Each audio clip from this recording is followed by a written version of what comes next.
சுற்றுப்பயணம் என்றாலே வெளிநாடுகளுக்கு சென்று உல்லாசமாக பொழுதை கழித்துவிட்டு வருவதுதான் பழக்கம். ஆனால் அதையே ஒரு சமூக நோக்கத்தோடு செய்ய முடியுமா? வித்தியாசமான வெளிநாட்டு சுற்றுலாக்களுக்கு ஏற்பாடு செய்கிறது ஒரு பயண நிறுவனம்.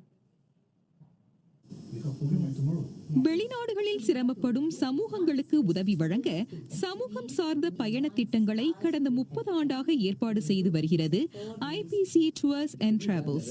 ஒவ்வொரு பயணத்திலும் ஒரு பலன் இருக்க வேண்டும் என நம்புகிறார் இவர். எங்க அப்பா ரொம்ப யங் ஏஜ்ல தவறிட்டாரு.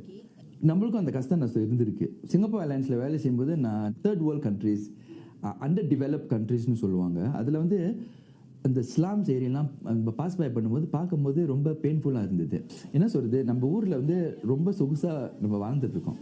வெளியூருக்கு போகிறனால இதெல்லாம் நம்ம பார்க்குறோம், அந்த பெயினை பார்க்குறோம். அந்த பெயினால் எப்படி நம்ம இம்ப்ரூவ் பண்ணலாம், அவங்க வாழ்க்கையை நம்ம எப்படி இம்ப்ரூவ் பண்ணுறது தான் நம்ம அந்த நோக்கம். அதில் இதுவரை சுமார் 1000 பள்ளிகளைச் சேர்ந்த மாணவர்களும் 500 நிறுவனங்களைச் சேர்ந்த ஊழியர்களும் பயணங்களில் கலந்து கொண்டுள்ளனர்.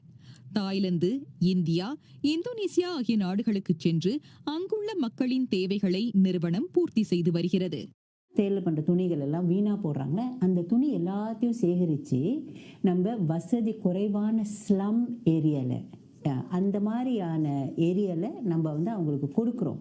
எதுக்காகனா பெண்களுக்கு கொடுக்குறோம். அந்த வீணாக போடுற துணிகளை அந்த பெண்கள் என்ன செய்கிறாங்க, தையல் பண்ணி ஒரு சட்டையாக உருவாக்கி அதை அவங்க ஆன்லைனில் விற்கிறாங்க.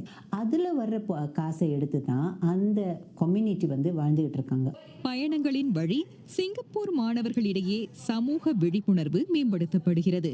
பிற நாடுகளில் மாணவர்கள் சந்திக்கும் சவால்களை புரிந்து கொள்ள உதவுகிறது. சில மாணவர்கள் கம்போடியா போகும்போது சிலிப்பர் இருக்காது மாணவர்களுக்கு, எல்லாம் சிலிப்பர் போடாமல் தான் வந்திருப்பாங்க. ரொம்ப ஒரு சின்னோண்டு பென்சில், அதை இத்தனை பத்திரமா யூஸ் பண்ணுறாங்க. அந்த ஸ்டேஷனரி கூட அவங்களுக்கு இருக்காது. ஸோ நம்ம மாணவர் அதை பார்க்கும்போது நம்ம சமுதாயத்துக்கு செய்யணும், நம்ம மனசு அந்த ஒரு இதுவும் அவங்களுக்கு நம்ம இப்போவே சிறு வயசுலே நம்ம அதை மனசில் போட்டால் தான் அவங்க வளர்ந்து வரும்போது அதை பற்றியும் அவங்களும் செய்யணும்னு தோணுவாங்க. ஒருவர் பயனடைந்தாலும் அது பெரும் மனதிருப்தியை தருவதாக நிறுவனம் சொல்கிறது. பயணம் வெறும் சுற்றுலாவாக இல்லாமல் வாழ்க்கை பாடமாகவும் அமைய வேண்டும் என்பதே அதன் விருப்பம் என்கிறது நிறுவனம்.